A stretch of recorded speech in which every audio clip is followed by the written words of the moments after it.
ஒரு நேவி கப்பல் நினைச்சா இந்த உலகத்தை அழிச்சிட முடியும்னு சொன்னா உங்களால நம்ப முடியுமா? என்னடா சொல்ற? கப்பல்லாம் தண்ணியில தானே இருக்கு, நம்ம எல்லாம் நிலத்துல தானே இருக்கும், எப்படி ஒரு கப்பல் அங்க வந்து அழிக்க முடியும் அப்படின்னு கேட்டீங்கன்னா, கப்பல் போடுற ஒரு வெடிகுண்டுமே நிலத்துல போட்டுச்சுன்னா இந்த உலகமே காலி ஆயிடும். அப்படி இந்த உலகத்தில் உள்ள மோஸ்ட் பவர்ஃபுல் நேவியை பற்றி தான் இந்த ஒரு வீடியோவில் பார்க்க போகிறோம். இந்த ஒரு வீடியோ ரொம்பவுமே இன்ட்ரெஸ்டிங்காக இருக்கும். அதனால் வாங்க வீடியோக்குள்ளே போகலாம்.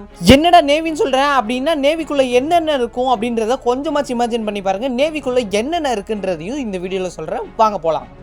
இந்த வீடியோவில் நம்ம முதல்ல பார்க்க போகிறது ஜாப்பனீஸ் நேவி. ஜாப்பனீஸ் நேவின்றது one of the most powerful navy in the world. இந்த ஜப்பானீஸ் நேவியோட கப்பலை வந்து ஜப்பான் மெரிடைம் செல்ஃப் டிஃபென்ஸ் ஃபோர்ஸ்னு சொல்லுவாங்க. சுருக்கமாக JMSDF அப்படின்னு சொல்லுவாங்க.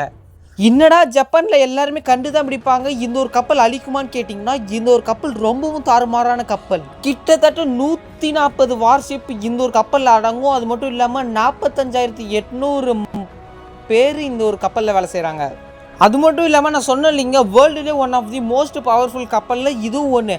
அடுத்து இது வந்து மோஸ்ட் அட்வான்ஸ்டு கப்பல். அதாவது ஜப்பான்காரன் என்னென்னமோ கண்டுபிடிப்பாங்கல்ல, அதே மாதிரி இந்த கப்பலில் எக்கச்சக்கமான அட்வான்ஸ் அண்ட் டெக்னாலஜி ஃபீச்சர்ஸை கண்டுபிடிச்சு வச்சிருக்காங்க. இந்த ஒரு ஜப்பான் நேவி கப்பலில் பார்த்தீங்கன்னா Congo class guided misl destroyer அப்படின்னு சொல்லி ஒரு பவர்ஃபுல்லான ஒரு டெஸ்ட்ராயர் மிஷின் இதில் இருக்குது. இது மூலமாக ரொம்ப தூரத்தில் இருக்கிற 800 ஒரு பயங்கரமான கப்பல் வந்தாலும் இது தாக்கி இதுதான் வெற்றி அடையும் அப்படின்றாங்க. அது மட்டும் இல்லாமல் இந்த ஒரு கப்பலில் எக்கச்சக்கமான வசதி இருக்குது. அதாவது இவங்க ஃபுல்லாகவே அந்த வார் மாதிரி இருக்கிறதுனால இந்த கப்பலில் ஹெலிகாப்டர் வரதுக்கும் போகிறதுக்கும், அது மட்டும் இல்லாமல் இந்த கப்பலுக்கு அடியில் சப்மெரின்ஸ் எல்லாம் இருக்குது. அந்த மாதிரி சில விஷயங்களும் இதில் இருக்குன்னு மாதிரி சொல்கிறாங்க. இந்த ஒரு கப்பலில் வந்து பார்த்தீங்கன்னா JISMO அப்படின்ற ஒரு ஆப்ரேஷனும் பண்ணிக்கிட்டு இருக்காங்க. அது மட்டும் இல்லாமல் ஹெலிகாப்டரை டிஸ்ட்ராயர் பண்ணுறதுக்கும் இவங்கள்ட்ட வெப்பன்ஸ்லாம் இருக்குது. அது மட்டும் இல்லாமல் இவங்கள்ட்ட எக்கச்சக்கமான ஒரு ஹெலிகாப்டர்ஸ் இருக்குது. அது மட்டும் இல்லாமல் சப்மெரின்ஸ் இருக்குது. அது மட்டும் இல்லாமல் 22 வெசல்ஸ்னால் ஒன்றுமே இல்லைங்க, கிட்டத்தட்ட 22 படகுகள் இந்த ஒரு கப்பலில் வந்து இருக்குதுன்றாங்க. அதாவது ஒரு பெரிய கப்பல் உள்ள இந்த ஒரு குட்டி 22 படகுகள் இருக்குன்றாங்க. அதாவது வெளிநாட்டில் இருந்தோ இல்லைன்னா வெளி உலகத்தில் இருந்தோ கடல் மூலமாக வராங்கன்னா இந்த நேவியை தாண்டி தான் வர முடியும். அதுக்கும் இந்த நேவியெல்லாம் தாண்டி வர, அதாவது வெளிநாட்டு படங்களில் நிறையா படங்களில் வந்து பார்த்திங்கன்னா இந்த மாதிரி நேவி கப்பல் தான் நம்ம உலகத்தையே காப்பாற்றுற மாதிரியெல்லாம் காமிச்சிருப்பாங்க. இது உண்மையான்னு கேட்டிங்கன்னா உண்மைதான். ஏன்னா இந்த ஒரு நேவி படை தான் நம்ம உயிரை காப்பாற்றுறதுக்காக அவங்களோட உயிரை பணையை வச்சு நம்மளை காப்பாற்றிட்டு இருக்காங்க. இந்த ஒரு வீடியோ நம்ம ரெண்டாவதாக பார்க்க போகிறது இந்தோனேஷியன் நேவி. இந்த குளோபலில் one of the most powerful நேவியில் இவங்களும் ஒருத்தவங்க. அதாவது இந்த வார்ஷிப் அப்படின்வாங்கல்ல, அதில் ரொம்பவும் பயங்கரமான குரூப்பில் இந்த ஒரு வார்ஷிப்பையும் இடம்பெற்று இருக்குது. பழைய காலத்தில் பார்த்தீங்கன்னா இந்தோனேஷியாவில் வந்து பார்த்திங்கன்னா எக்கச்சக்கமான பிரச்சனைலாம் வந்திருக்கு. அப்போ இந்தோனேஷியாவில் உள்ள இந்த நேவி தான் வந்து இந்த பிரச்சனையெல்லாம் சால்வ் பண்ணுற மாதிரி சில விஷயம்லாம் சொல்லியிருக்காங்க. ஏன்னா இவங்களோட நேவல் ஸ்ட்ரென்த் ரொம்பவும் பவர்ஃபுல்லாக. இந்தோனேஷியாவுக்கு கடல் மூலமாக எதாவது பிரச்சனை வந்ததுன்னா இந்த இடத்த சுத்தமாக எல்லாம் பார்த்துப்பாங்களா. அது மட்டும் இல்லாமல் அந்த லேண்டு கிட்டத்தட்ட அந்த தீவுகள்னு வாங்க பார்த்திங்களா, அந்த தீவுலையும் ஏதாவது பிரச்சனை வந்ததுன்னா இந்த கடல் பக்கத்தில் தானே இருக்குது. அதனால் இந்த கடல் மூலமாக எவ்வளோ சப்போர்ட் தர முடியுமோ அவ்வளோ சப்போர்ட் கொடுத்து இந்தோனேஷியா நேவின்றது ஒரு பயங்கரமான சப்போர்ட்டு வந்து இந்தோனேஷியாவுக்கு தந்துக்கிட்டு இருக்காங்க.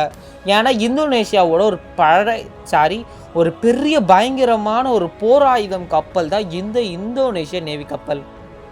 இந்த கப்பலில் மட்டும் நேவி சம்மந்தமாக ஒர்க் செய்கிறதுக்கு, அது மட்டும் இல்லாமல் இந்த அசிஸ்டன்ஸ் ப்ரொஃபஸர்ஸ், அந்த பெரிய ஆளுங்க, சின்ன ஆளுங்க வரைக்கும் கிட்டத்தட்ட 75,000 பேர் இந்த ஒரு கப்பலில் மட்டும் இருக்காங்களாம். அது மட்டும் இல்லாமல் இந்த கப்பல் உள்ள 243 குட்டி படகுகள் இருக்கான். அதாவது இந்த இந்தோனேஷியாவை பாதுகாக்கிறதுல இந்த ஒரு கப்பலுக்கு ஒரு முக்கிய பங்கு இருக்குன்றத இந்தோனேஷியாவில் உள்ள ஒரு பெரிய ஒரு பிரசிடெண்ட்டே சொல்லியிருக்காரு. இந்த ஒரு மெரைன் மூலமாக வர பாதுகாப்பு பிரச்சனை எல்லாமே இந்த ஒரு நேவி தான் பாதுகாக்குது அப்படின்ற மாதிரி ரொம்ப பெருமையாகவும் சொல்லியிருக்காங்க.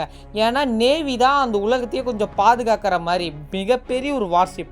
அதே மாதிரி இந்த ஒரு கப்பலுக்கு மல்டிநேஷனல் லெவலில் கொலாபரேஷனுமே இருக்காமே.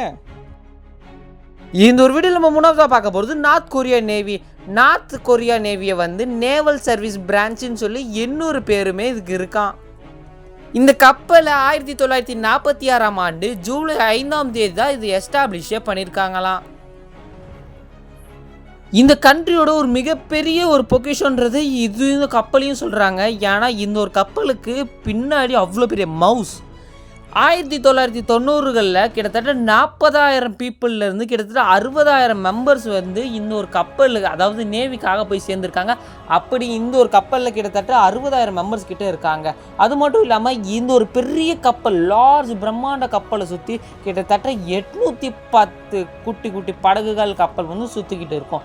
அது மட்டும் இல்லாமல் இவங்கள்ட்ட மிகப்பெரிய 7 சப்மெரின்ஸ் இருக்குது. அந்த ஒரு சப்மெரினுமே ரொம்பவும் பவர்ஃபுல்லான வெப்பன்லாம் வச்சுக்கிட்டு சுற்றிக்கிட்டு இருக்கும். யாராவது துரோகம் பண்ணுற மாதிரி தெரிஞ்சதுன்னா அவங்கள டிஜிகான் சுட்டுரும். அது மட்டும் இல்லாமல் இந்த கப்பல் எல்லாமே சில இடத்துல பிரிஞ்சிருக்கும். மற்ற கப்பல் எல்லாமே ஒரு இடத்துல இருந்தாலும் இந்த ஒரு கப்பல் ஈஸ்ட் அண்ட் வெஸ்ட் சைடில் செப்பரேட்டாகவே இருக்கும்.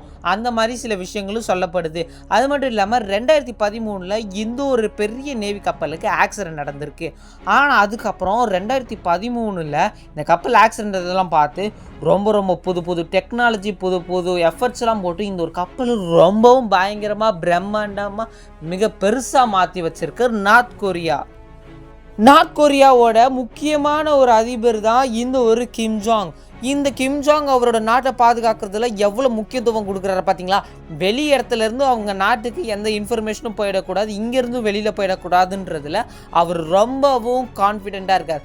அதனாலேயே அந்த இடத்துல ரொம்பவும் பவர்ஃபுல்லான வெப்பன்ஸ், ஹெலிகாப்டர், சப்மெரின்ஸ் அதெல்லாமே யூஸ் பண்ணியிருப்பாங்க. ஏன்னா இவங்க நாட்டு மக்கள் மேலே அவ்வளோ அக்கறையா. என்னதான் கிம் ஜாங் அட்டூழியம் பண்ணாலும் அப்படின்னு சொல்லியிருந்தாலுமே இந்த ஒரு வார்ஷிப்புக்காக அவர் போட்ட எஃபர்ட் ரொம்பவும் பெருசு.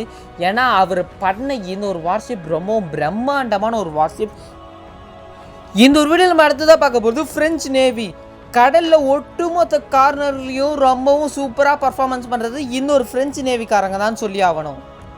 இந்த ஒரு ஃப்ரெஞ்சு நேவி நம்ம நினைக்கிற மாதிரி ரொம்பவும் அசால்ட்லாம் கிடையாதுங்க. இந்த உலகத்தில் எவ்வளோ பெரிய பிரச்சனை வந்தாலும் வாங்கடா நாங்கள் பார்த்துக்குறோம் அப்படின்னு சொல்கிற மாதிரி ரொம்பவும் தைரியமானவங்க. அது மட்டும் இல்லாமல் இந்த ஒட்டுமொத்த உலகத்தையும் அழிக்கிற மாதிரி சில விஷயம் நடந்தாலும் எங்களால் எதிர்த்து நிற்க முடியும் அப்படின்னு சொல்லி தைரியமாக இருக்கிறவங்க தான் இந்த ஒரு ஃப்ரெஞ்சு நேவிக்காரங்க.